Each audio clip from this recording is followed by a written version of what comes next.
3, 2, 1. Saludos, amigas y amigos.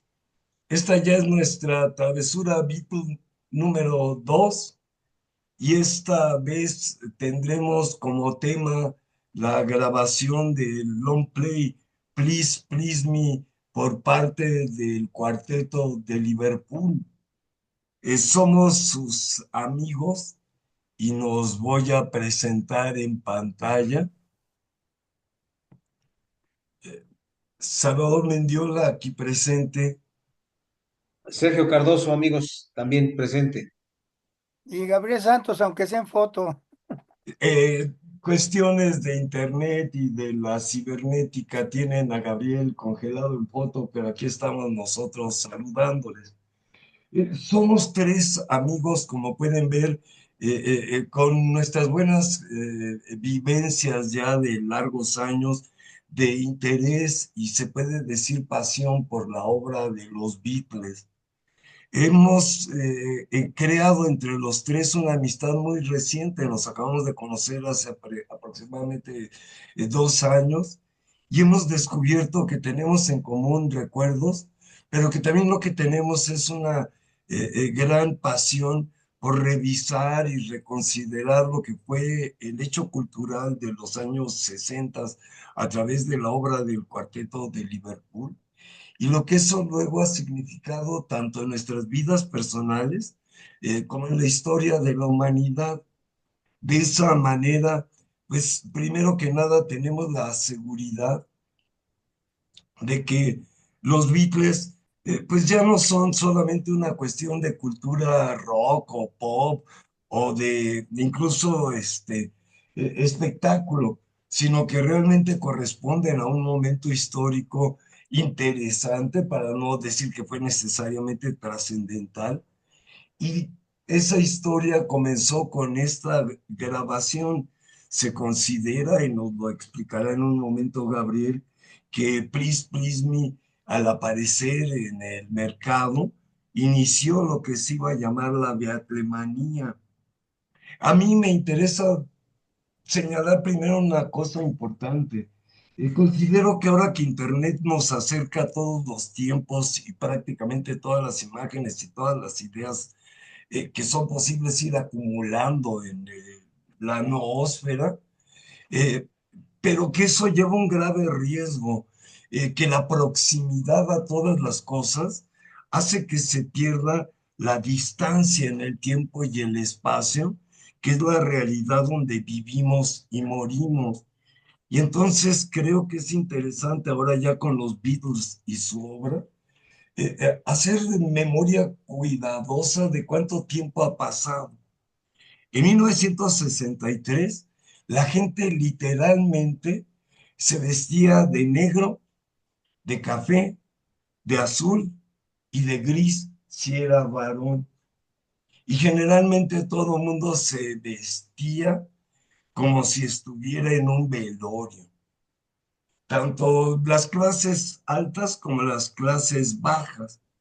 La ropa era monótona, gris, las faldas en 63 eran largas, y esta es una imagen de la Ciudad de México de ese año, que ahora ya no existe exactamente esa ciudad.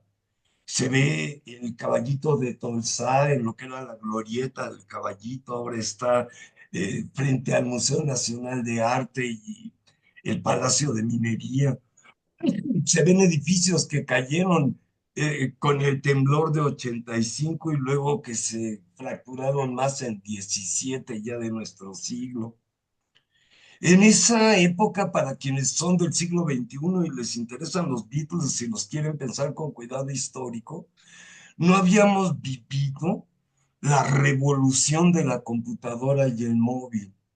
Los teléfonos acababan de volverse institucionales dentro de la urbanización de la Ciudad de México y para conseguir un teléfono público había que ir a estas casetas donde decía teléfono y en una cajota negra había que meter monedas de 20 centavos para conseguir una llamada de 3 minutos. Al terminar la llamada o estar terminándose y una voz que decía llamada terminada, si va a continuar, a favor de depositar otra moneda. Y señales de ese tipo de un mundo que en parte por el efecto de los virus ha cambiado de una manera notoria. En ese año era presidente de la República Adolfo López Mateos, que era ya uno de los burócratas priistas que se creían redentores de la nación y que pues hacían avanzar a un México que iba saliendo del campesinado hacia lo que ya llamé la urbanización. En Estados Unidos el presidente era John F. Kennedy, que en ese año de 63 será asesinado. Igual en ese año será asesinado Martin Luther King y su revuelta por los derechos civiles de los negros en Estados Unidos, por ese martirio, abrirá posibilidades de libertad que siguen en debate y transformándose, pero que estaban ocurriendo en ese momento. También en ese momento se veía como una utopía esperanzadora lo que se llamaba Revolución Cubana, que parecía que la Revolución Cubana iba a corregir lo que Stalin había hecho en la Revolución Rusa mal, y que este pues, secretario del Partido Comunista, Nikita Khrushchev, el señor calvito de la derecha, iba a tomar decisiones radicales con Fidel para iniciar un proceso positivo de avance del comunismo, lo cual no fue así. Todo fue desembocando en el fracaso de la muerte de Che Guevara, y luego vimos cómo se derrumbó el muro de Berlín, y luego cómo la URSS dejó de ser pues comunista para regresar a ser lo que ya era populista. Aquí es interesante porque la manera como Khrushchev fue atarantando a Castro para irlo engañando y irle robando su riqueza a Cuba, fue emborrachándolo con vino ruso, blanco, que Fidel no había probado, y ahí están tomando vino blanco en unos cuernos de vikingo ruso, cosas complicadas. Inglaterra la gobernaba en ese momento la reina Isabel II. Era una Inglaterra, vamos a decir, fresa y cuadrada, que había dejado de ser la gran potencia mundial después de la Segunda Guerra Mundial. Ya su negocio no era la hulla, el que llamaban petróleo sólido, el carbón de hulla, que movía a la industria, y no tenían petróleo. Habían logrado sostener su mercado a través de los casimires, pero ya para este momento de 1963 no es fácil tener terrenos amplios para tener corderos y hacer casimir. Y entonces en 63 Inglaterra se está medio hundiendo económicamente, y ahí llegará el golpe económico del mercado juvenil. En 63 que los Beatles van a grabar Please Please Me, los amos del hit parade en Estados Unidos eran los Beach Boys. Era una música de blancos, para blancos que tuvieran tabla de surfear. Y los que no llegábamos ni a patines ni a valero, pues nos oíamos raros en estaciones que tocaban poca música en inglés porque todo lo traducían rápidamente al mercado mexicano. En Inglaterra, los amos del hit parade eran Cliff Richards y las sombras, The Shadow. Yo, de hecho, llego a empezar a interesarme en la música inglesa por The Shadows. Una pieza, Te veré en mi batería, me parecía que era como la traducción de la del Jazz Toma 5 de Dave Brubeck a mi alma juvenil. Pero era una música que podríamos llamar ingenua, bobita, y que jugaba con los descubrimientos de las primeras sexualidades con píldora anticonceptiva. Son algunos detalles para marcar la distancia, el contexto político, un poco detalles económicos de lo que va a ocurrir en 1963 con Please, Please Me. 4 muchachos de clase baja de Liverpool van a terminar convertidos literalmente en ídolos y de un culto supersticioso que perdura hasta ahora. Señalaré que la palabra superstición en su origen quiere decir poseídos por el demonio. Los que se vuelven supersticiosos son poseídos por el demonio. Ya había un demonio Beatle que va a afectar la historia hasta el momento actual y vamos a conversar nosotros tres sobre eso a partir de esto que lo originó. Love Me Do, She Loves You, yeah, yeah, yeah, y el álbum Please, Please Me. Te cedo la palabra, Gabriel. Gracias y buenas noches, Sergio. Buenas noches, Salvador. Buenas noches, Buenas amigos. noches. Gabriel. Pues después de esta reflexión histórica y política y musical, solo quisiera yo agregar que también ya Elvis ya estaba en los cuernos de la luna, ¿verdad? Porque él empezó más o menos ahí por ahí del 56, 55, 56, y Sí, el rock and roll ya era ya una sensación mundial. sí, Obviamente claro. después vinieron los Beach Boys y la música se quedó como que un poquito en stand-by. Sí, Y remontándome a lo que es el disco, el primer long play de los Beatles, pues era un sueño para ellos. Vamos a situarnos un poquito históricamente. Ellos son rechazados por una compañía, Decca, que hicieron una prueba. Fíjate, fue el 1 de enero del 62. sí, Esta empresa, a instancias de Brian, los rechaza, ¿verdad? Y Brian y los Beatles, que ya venían de Hamburgo con mucha experiencia y empezaban sus incursiones en la caverna, pues eran un grupo constituido y muy, muy salvaje, por lo que hemos estado revisando de las crónicas de la época. Los concebían así como salvajes, intrépidos, insolentes, ¿no? Entonces, Brian, y hay esa anécdota que está en los expedientes secretos X de que un fan fue a pedirle a Brian el disco de que se grabó en Alemania, ¿verdad? Con Tony Sheridan, My Bonnie. sí, Entonces Brian, pues, era del barrio, digamos, ahí en Liverpool, porque de lo que es la caverna a la tienda de Nems, que era la de Brian, pues creo que son caminando, serán como media cuadra, una cuadra. ah, qué Sí, bien. Sergio ha estado ahí también. Y Sí. dices, bueno, pues entonces Brian, le dijeron, pues el grupo toca aquí en la caverna. Brian fue a verlo, le encantó el grupo y bueno, los firmó. Consiguió la audición en Decca. Ante esta pues decepción, los Beatles ansiaron más. Ese ansiado era un single o un sencillo, ¿verdad? De dos canciones y lo logró. Sí. Los llevó con George Martin, él les dio la oportunidad, los escuchó y le llamaron la atención porque ustedes seguramente saben que George Martin es un músico de escuela, ¿sí? Es un músico que estudió música, ¿sí? Entonces él pues algo vio y algo sintió y les dio la oportunidad que se grabara el famoso sencillo de Let Me Do con P.S. I Love You. Y bueno, llegó al número 17.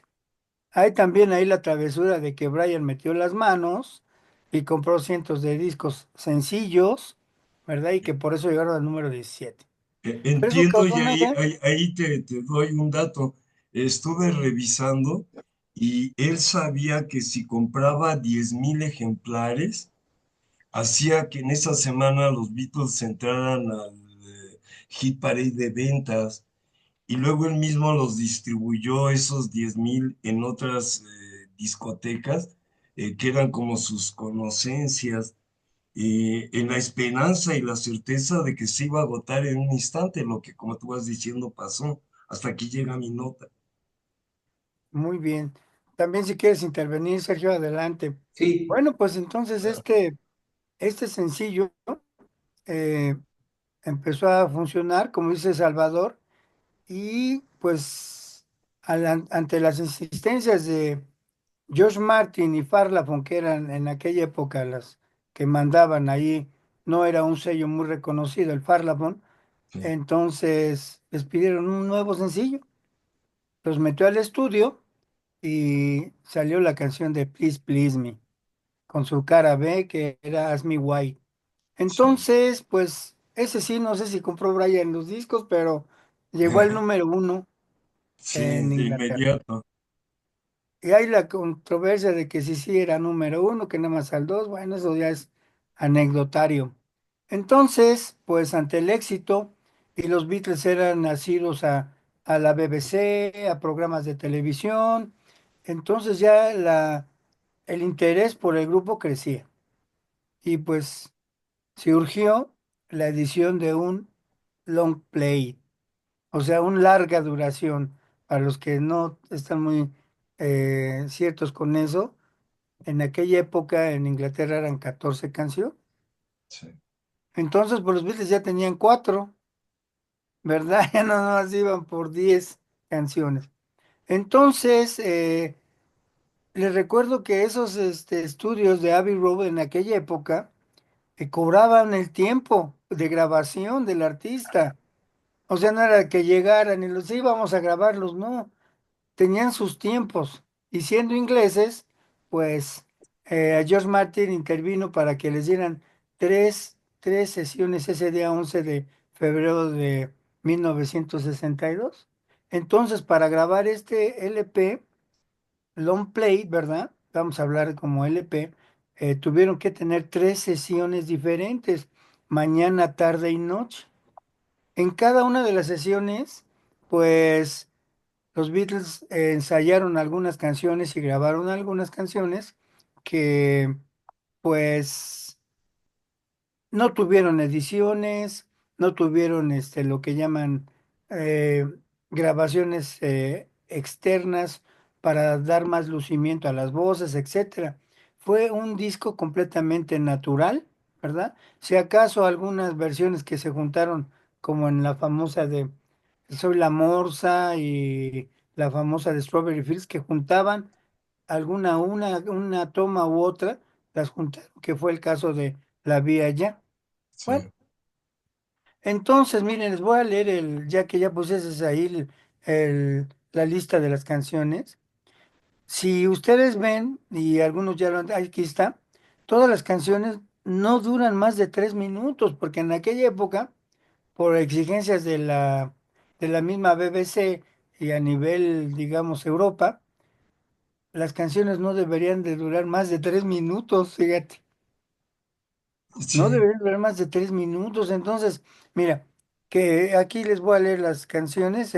La Vía Ya, 2:52.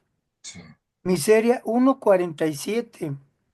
Ana ve con él, 2:54. Cadenas, 2:23. Me salto Ask Me Why, Please Please Me, Love Me Do, porque esos ya venían grabados y no pasaban de los 2:30.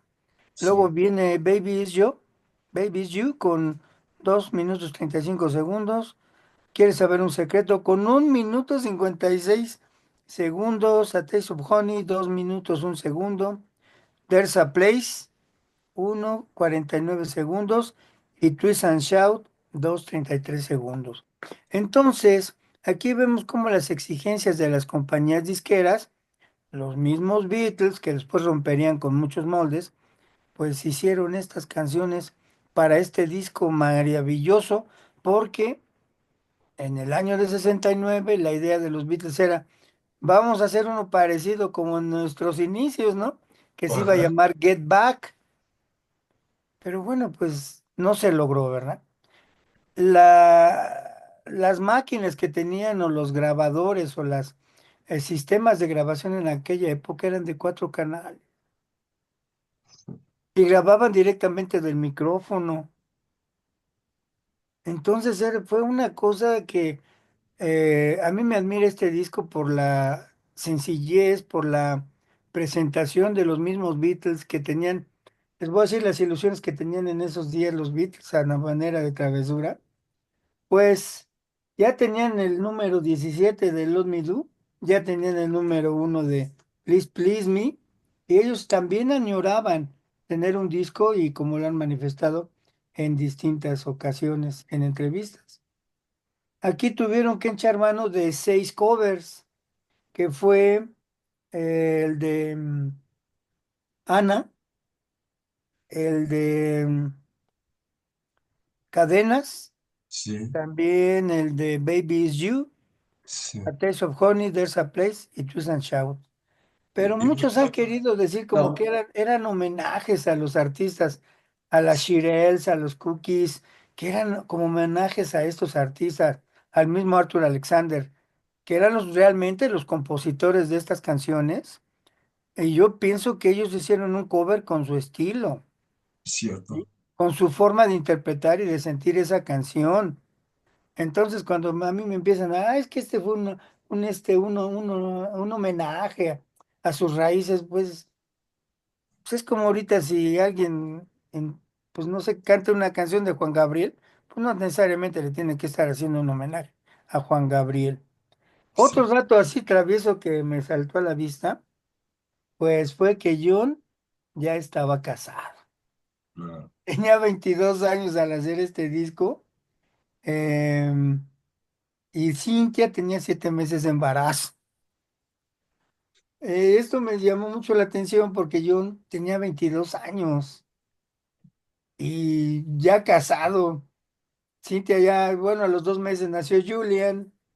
Y bueno, dices, híjole, ¿cómo estos hombres, y ya lo va a ampliar Salvador, cómo estos cuatro, pues que para la edad actual, pues eran unos mocosos. John Lennon, 22 años, Ringo igual. Paul, 21.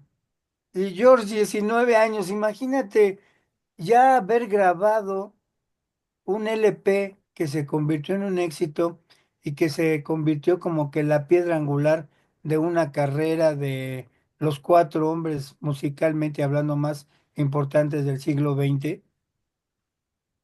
Decía Claro. Salvador, ¿cómo no se le subió la Sí, fama a la cabeza, Salvador? sí, es lo que comentábamos. Yo a mis ahora 72 años, valoro, pongo en la balanza lo que significó para estos cuatro muchachos ese salto de lo que fue el inicio del 63. Venían con el coraje del rechazo de Decca y esa dificultad de cómo nos Sí, ponemos famosos. Y en un lapso de 3 meses, de lo que va a ser de marzo a mayo del 63, media Inglaterra va a estar hablando de ellos, y ya al inicio del año siguiente llegan con Ed Sullivan y se vuelven un fenómeno mundial de una, diré, profundidad y alcance que no había tenido Presley ni Sinatra, por muchas razones que seguiremos platicando. Pero entonces yo digo, si me toca un rayo de ese tamaño, qué fácil es que me hubiera vuelto loco. El exceso de dinero, el exceso de amantes, el exceso de todo sí, lo que sí, llevó, sí. ¿no? De la Ahora, escasez. fíjate, Salvador, ahorita no terminamos en el previo, pues no me dijiste tú a qué edad te casaste, pero yo me casé a los 27 años. Yo estaba entrando a la carrera a los 21 años. Yo a los 21 me Sergio, casé. no sé a qué edad se haya casado por primera vez, pero bueno, también eh, andaba por ahí. yo no, yo, bueno, voy a discrepar en varios aspectos con ustedes. Ahora A voy a ser ver, yo el que va a arráncate. discrepar. Bueno, primero les contesto, yo me casé a los 23 años, También, justamente, ¿no? Y lo otro, bueno, a mí en lo personal, bueno, sí es de asombrarse que siendo ellos tan jóvenes tuvieran ya esta fama o se hubieran hecho de esta fama, pero habría que ver que, como se dice, no es el modelo, sino el kilometraje. Ellos ya traían un kilometraje, ya le habían dado vuelta y vuelta y ajustado el motor de todo lo que habían trabajado durante 7 años. A mí, en lo personal, el disco de Please Please Me me maravilla porque eh, ya Gabriel mencionó pues la serie de, digamos, de inconvenientes en cuanto a recursos técnicos, pero a mí me maravilla porque después del rechazo de Decca, que en Decca, por ejemplo, ninguna de las canciones que aparecen en el Please Please Me la mostraron en las audiciones de Decca o en la Sí, audición de Decca. Pese a que tenían en Decca, presentaron Like Dreamers Do, Hello Little Girl y alguna otra, Love of the Love, que era de la autoría de Lennon y McCartney, o de McCartney y Lennon, como todavía en el Please Please Me se hacían firmar. Así que para Please Please Me, las cuatro canciones de su autoría, o perdón, las seis canciones de su autoría, eh, fueron de algún modo recientes, aunque se sabe que Love Me Do la tenían ya eh, compuesta o semicompuesta un par de años antes o 3 años antes. Pero digo que estas seis canciones de su autoría pues fueron verdaderamente novedosas, ¿no? Eh, Claro, incluso, incluso la vía ya, por ejemplo, o Ask Me Why, que a mí, de verdad que a mí me encanta mucho Ask Me Why, Pieza y Lobby. Igual no sé si es porque no se oyeron tanto como las de la cara A, pero a mí Ask Me Why, por ejemplo, me encanta. Y esta la presentaron en sus conciertos en Hamburgo en diciembre del 62.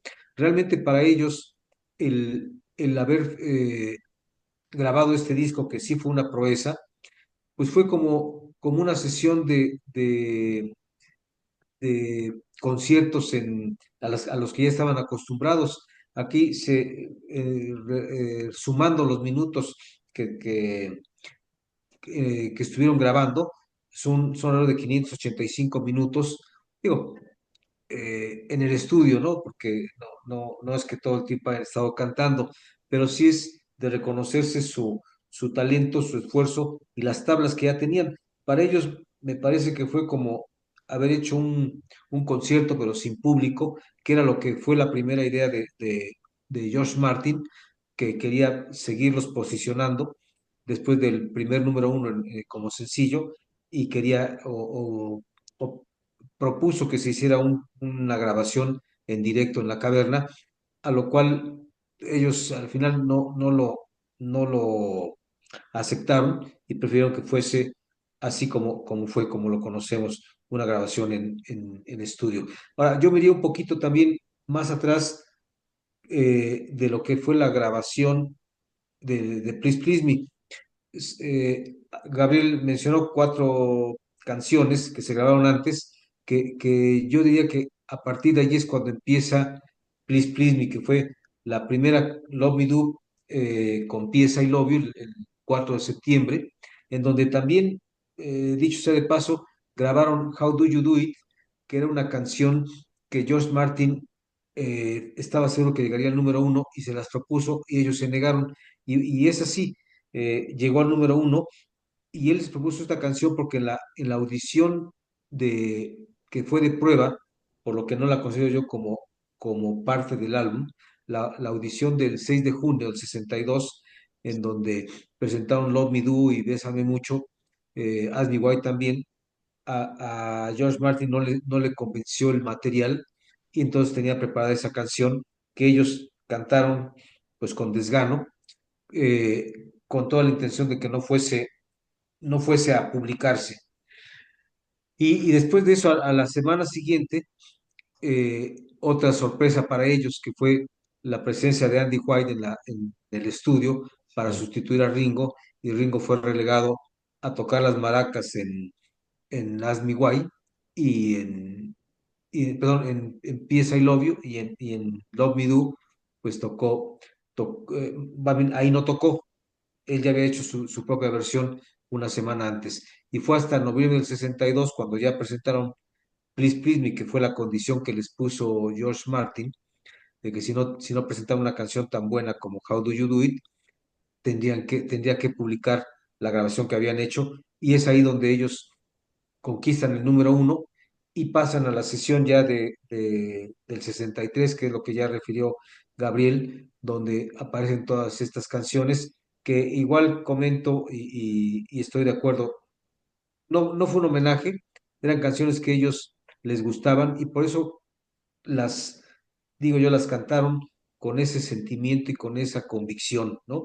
Las canciones de Jerry Goffin, la de Shanes, ¿no? Jerry Goffin y Carole King, es una canción que realmente les gustaba.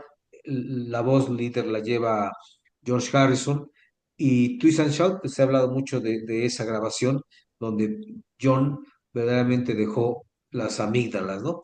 Así que voy de nuevo con esto.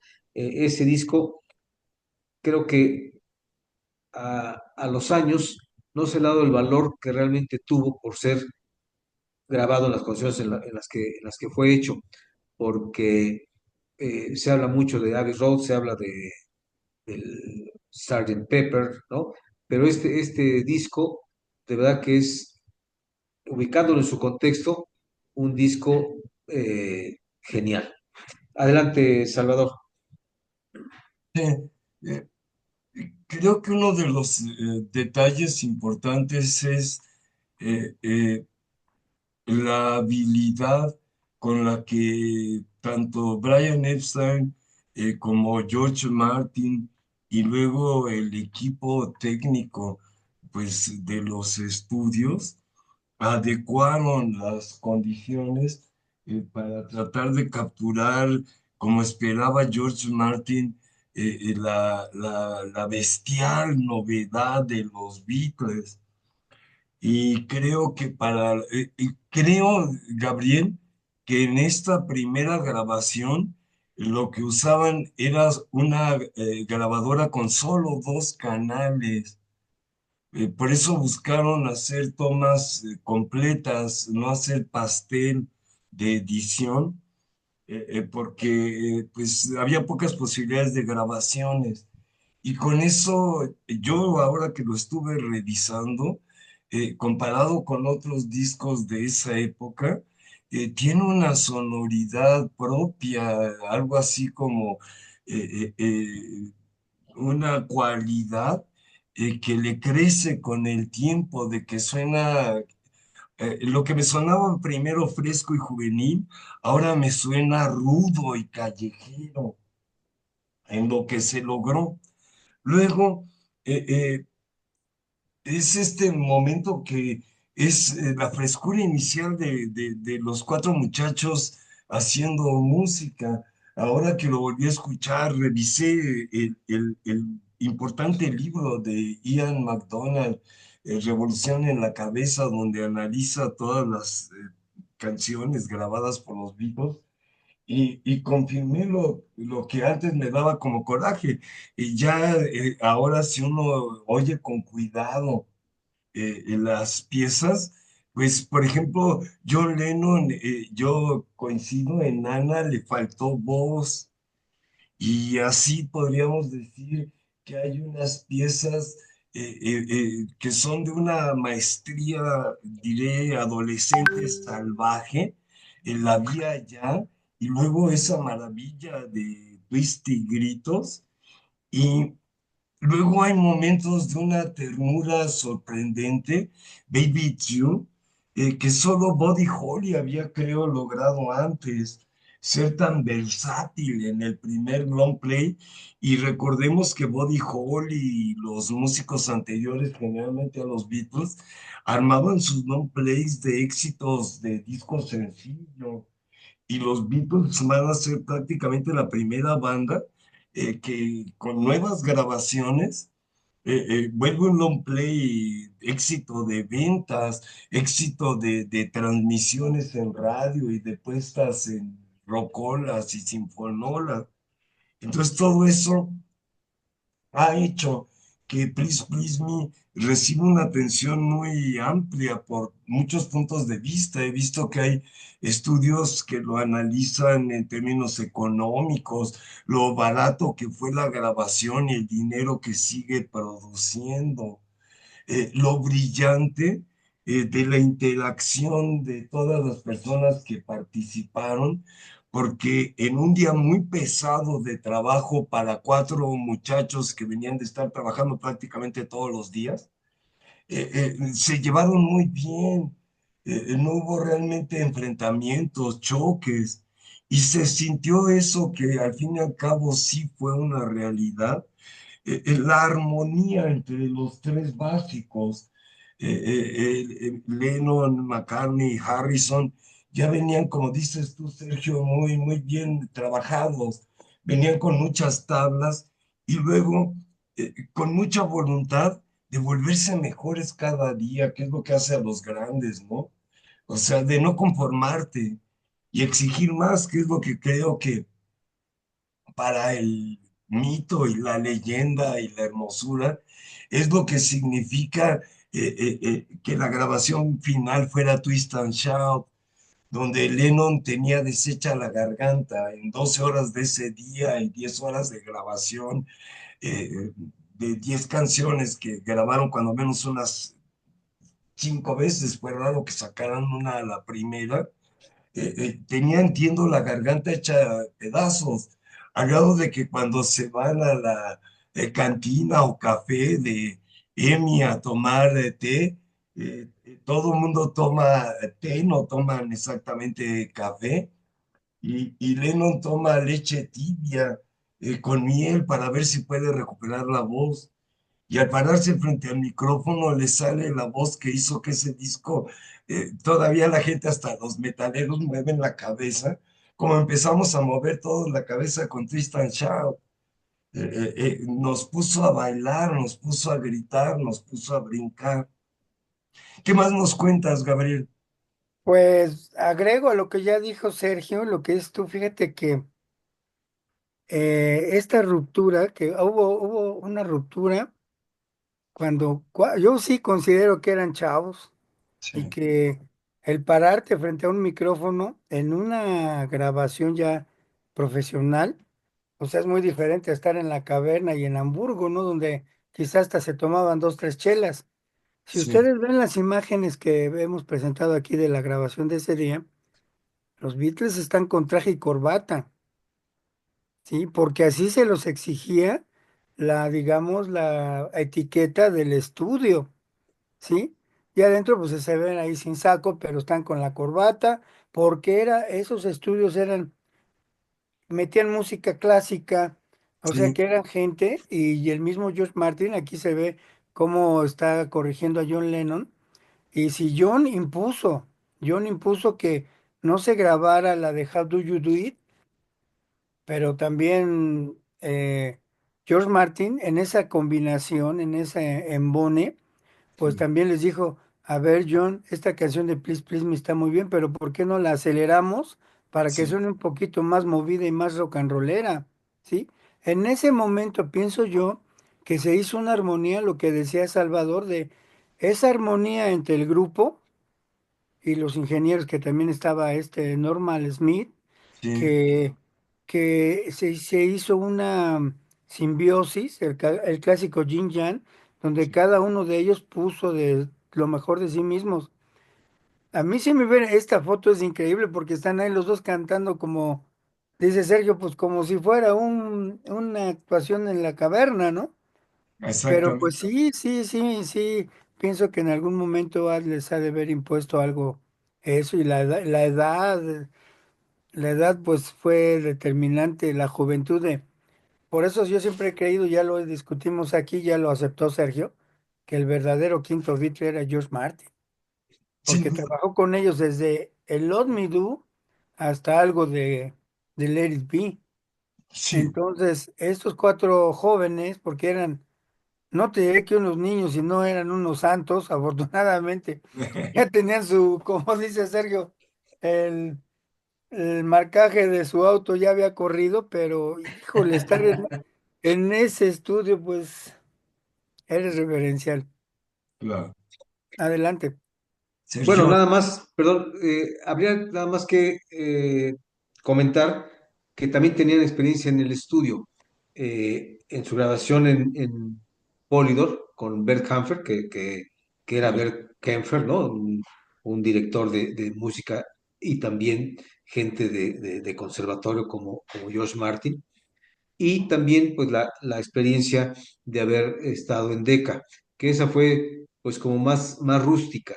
No, desde luego que sí es admirable que a su corta edad eh, pudieran lograr este éxito y que se presentaran como lo hacían.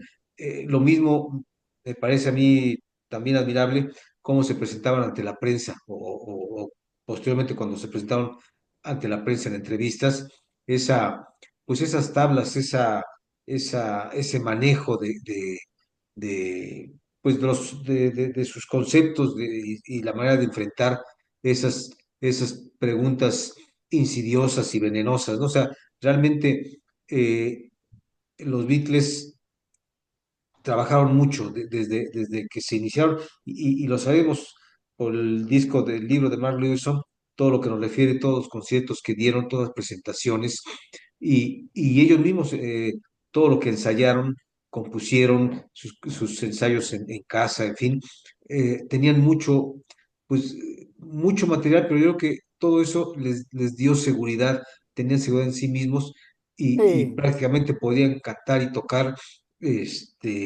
a ojos cerrados, ¿no? Sí. Eso es admirable. Y tal era la cantidad de material que tenían que mucho ya no lo publicaron ellos y lo empezaron a repartir, ¿no? Porque pues ya se iba a quedar allí enlatado. sí, fíjate que un dato que yo saqué así de que no fue tan fácil el disco, Ajá, eliminé el tiempo de las canciones que ya habían grabado Sí. y me dio así horas literales de grabación, fueron ajá. 10 horas con 45 minutos, para sacar 24 minutos en las canciones Wow. que grabaron. Entonces yo dije, bueno, 10 casi 11 horas, pues sí, ha de haber estado pesado y por eso, como decía Sergio, pues esa voz de John, pues sí se cansó, la verdad, pero afortunadamente, pues la lechita y las Halls que se tomó o que chupó, pues le ayudaron un poco. Sí. Luego, ya con el tiempo, llama mucho la atención, pues yo digo, esta dulce ingenuidad de Long Play, Claro. que realmente yo digo que para mí hoy que lo estuve escuchando, tratando de juzgarlo con distancia y con capacidad crítica, me encantó su inocencia, tanto en las letras, los arreglos, en las voces. Hay algo muy interesante porque yo noté y lo vi luego que lo han comentado otras personas, que una de sus fuerzas llamativas es que era un grupo de blancos ingleses sonando como negros gringos de Chicago, sin que nunca hubieran El estado Bronx. del Bronx, pero no de California. O sea, sonaban sucios, salvajes, negros, no niños pecositos, blancos, cantando. Y eso es algo que está presente, digo, con una bella ingenuidad de que ellos, como decimos, ni siquiera estaban haciendo homenajes, tocaban las canciones que les gustaban y que veían que le gustaba a su público.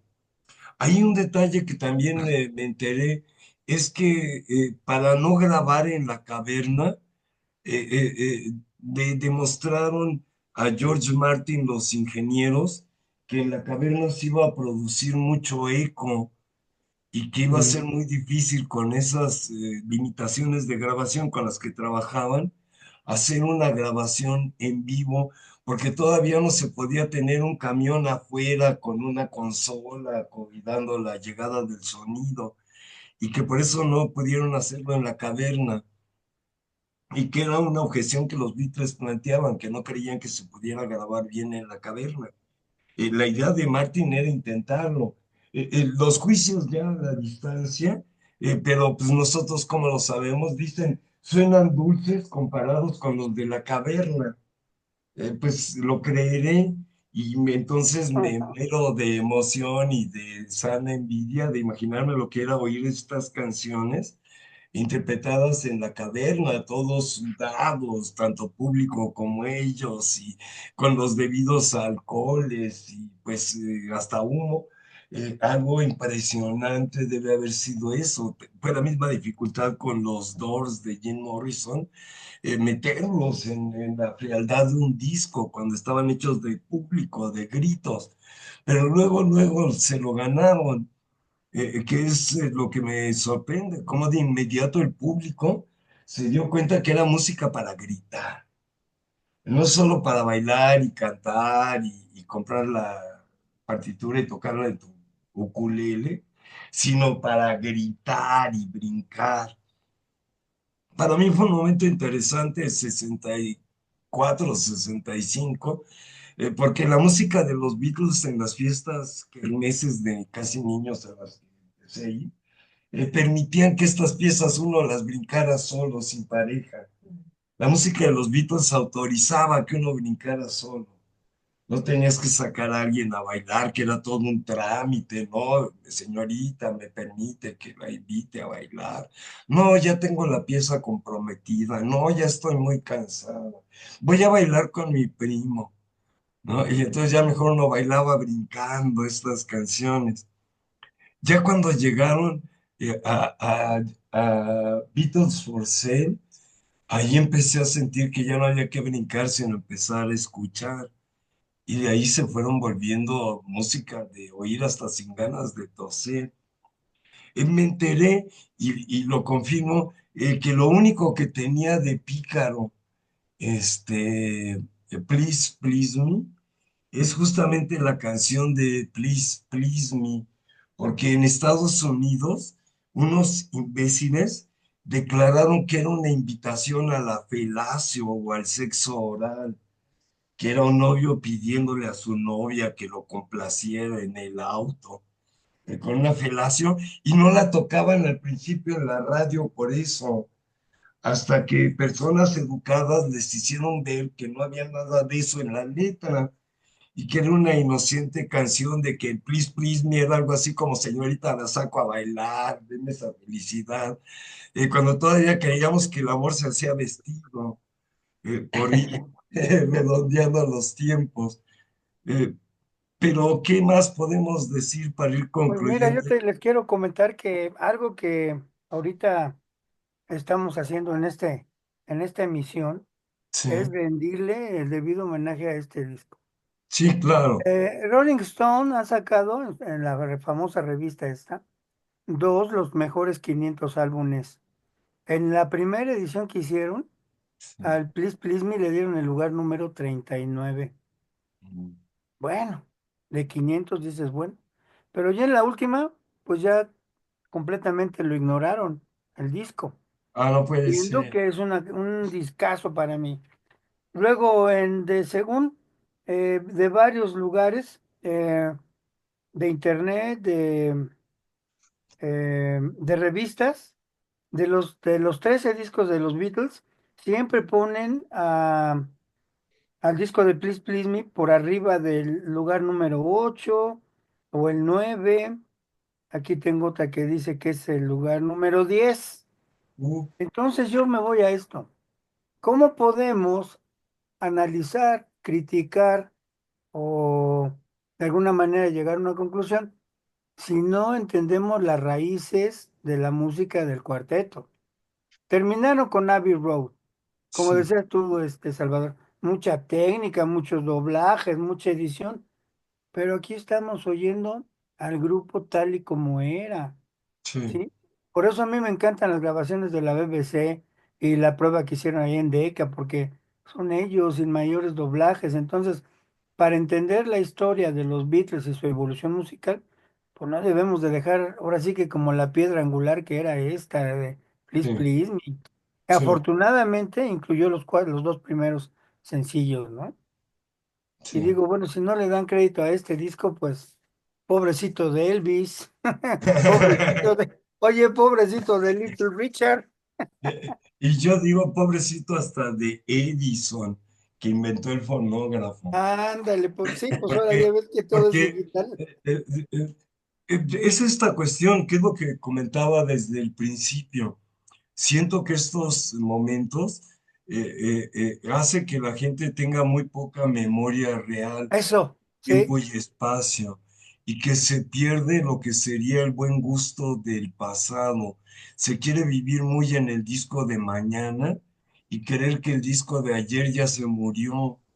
Y eso, pues, diré, para nosotros que admiramos este momento es doloroso porque es un gesto sí, de claro. desprecio, pero yo siento que para estas nuevas generaciones se puede convertir en un defecto donde los van encerrando en lo que quiere el mercado y te vende el mercado revolución comunista, canto sevillano, lo que sea, con tal que estés pagando internet y gastes música y se pierde la capacidad de juzgar con amplitud, como ese de horror de que la tendencia todavía mecánica del algoritmo te va reduciendo a 7 discos, cuando alguien que se enamora de la música oye más y más y con eso aprecia la que se va quedando en la memoria con el tiempo.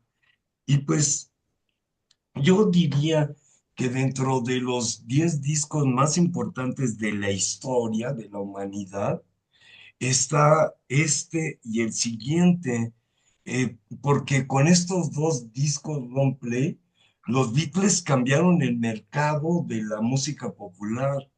Los jóvenes no comprábamos long plays y a partir de Please Please Me y ¿cómo se llama el segundo? Se me trabó ahorita el nombre. With the Beatles, With the con los Beatles. Beatles. Sí, Ujú. exactamente, con estos dos, la gente empezó a juntar sus domingos para comprar long plays y cambió el mercado, ya sin importar la calidad de la música, lo que sea, cambió el mercado a ventas de millones.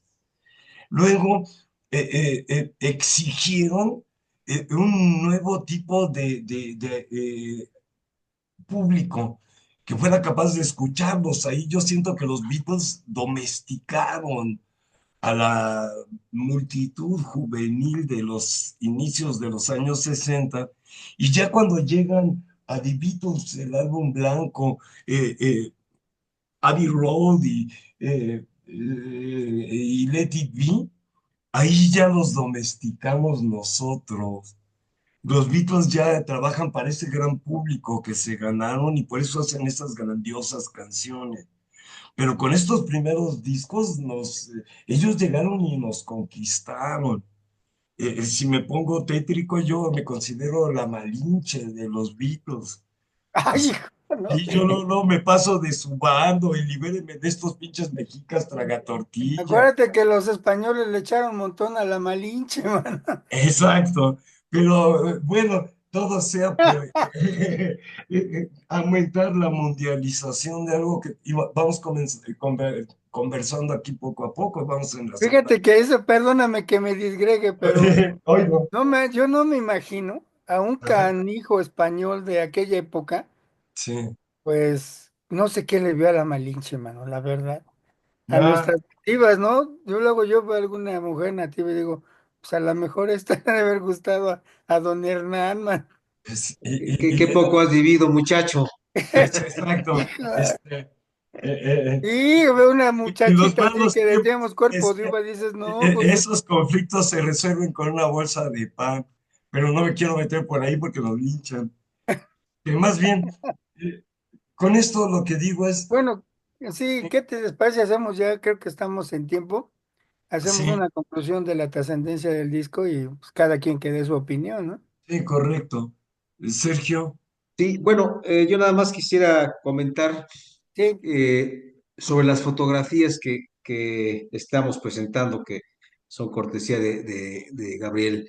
Eh, Realmente son deliciosas. Esta, por ejemplo, que estamos viendo, que se ve sí, la batería de Ringo, como el logotipo del nombre, pues es muy ingenuo, pues muy ternurita, diríamos, ¿no? Ahí la ve simulando las antenitas del escarabajo y al final la S con una tipografía como tipo clave de sol, ¿no? Muy, eh, muy elemental, muy así. Y sí, en el fondo la publicidad que están haciendo del disco, ¿no? Las portadas ahí, todas colocadas al fondo, promocionando el disco. Hay otra foto que también así lo marca. Y sí, las fotos en el estudio, pues también vemos cómo pues trabajaban con lo mínimo, o sea, hay un banquito, Ujú. cables por todos lados, sí, los micrófonos pues enormes, en fin, de verdad que son muy románticas las fotos, diría yo, ¿no? Es decir, nos muestran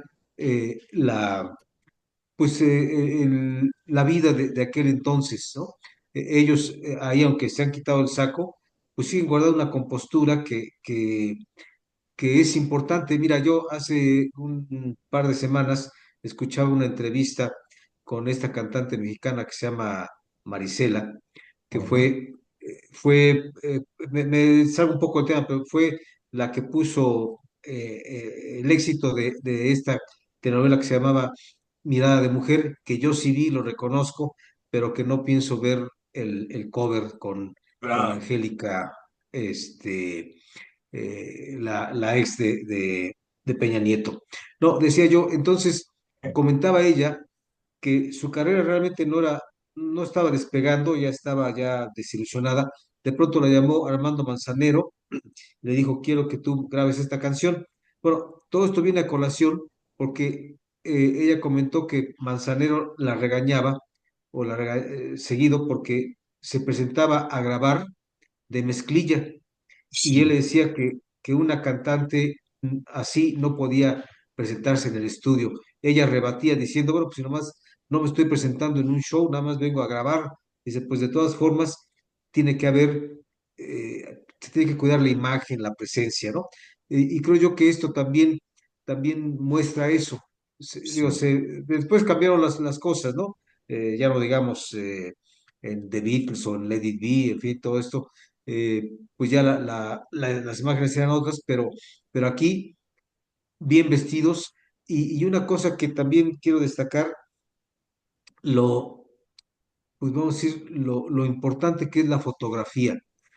Digo yo, nos gustaría tener películas, digamos, de las sesiones, pero cuando vemos un documental, pues como que poco se nos queda fijo en la mente. En cambio, cuando es una fotografía como esta, en la mente se nos fija bien cómo vestían, cómo se paraban en el estudio, cómo dialogaban aquí entre ellos o con George Martin. Eso me parece a mí muy, muy importante la fotografía. Y diré nada más que fue buena la decisión de no grabarse en la caverna. No recordaba yo este dato que decías, Salvador, de que los técnicos mismos dijeron que no era buena opción. Hubiera sido bueno nada más que lo intentaran, sí. que se, que se, que con la prueba demostraran que efectivamente no era buena opción. Y digo esto para que hubiera quedado como documento histórico, ¿no? Pero bueno, como dijo el príncipe de la canción, lo que no fue, no será. Así que adelante, amigos. Y ahí en esta misma imagen se ve eso que sería lo pleistocénico de la grabación, porque son sus amplificadores Vox pequeños Sí, y luego tienen el micrófono allí frente al amplificador. En cosa de casi para 2 años ya van a conectar directo a la consola las guitarras eléctricas. y No, no están en cabina, que es lo que también me maravilla, no están dentro de una cabina grabando. no, están todavía en una forma precámbrica, Sí, digamos, sí, sí. ¿no? ¿No? Y sin embargo, como decía yo hace un rato, se escucha su actualidad, que es lo que nos duele si ya no lo consideran las listas de Rolling Stone, porque sigue siendo muy actual. De hecho, yo publicaría los dos primeros ahora como un álbum doble, en términos ya de hasta ponerle una enciclopedia entera de información en todo lo que aporta. Y pues en el lado ya conclusivo, esta idea que empiezo a sentir muy interesante de que lo que se llamaría etapa creativa de los Beatles, aunque ha durado más de lo imaginable, es decir, llegó hasta el año presente que ganaron un Grammy, también ya se está cerrando y empieza a verse completa lo que sería la acción sociocultural de estos cuatro muchachos y los que les ayudaron a grabar música. Y pues si no transformaron la vida para que estemos ahora pues en el jardín del Edén y sin inquietud de trabajar, cuando menos a partir de este momento empezaron a darle un tono de alegría a la altura de las circunstancias de la época actual, después de la Segunda Guerra Mundial, con estas terribles guerras que muestran que el ser humano es inhumano, que la maldad llega hasta más allá de las manos de Dios, que no la puede detener. Y los Beatles nos hacen sonreír y creo que cada vez con más calma, con más serenidad, como para tener estas conversaciones recordándolos, revivificándolos y pues llenándonos de buena memoria, creo, nosotros tres, los traviesos de esta travesura y quienes nos acompañen. Gabriel, ¿cierras la transmisión? Pues nada más me uno a todo lo que acaban de decir y decir que este disco debe ser inolvidable. Sí, correctísimo. Bien, amigos, pues decimos buenas noches y nos vemos la próxima semana con otra travesura.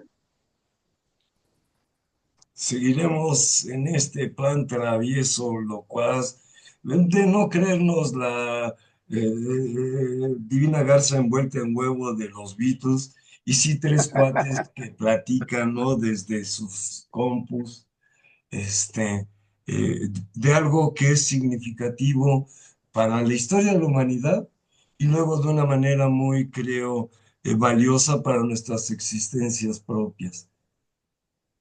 Nos vemos en la que sigue. Hasta la Claro que próxima. sí, nos vemos.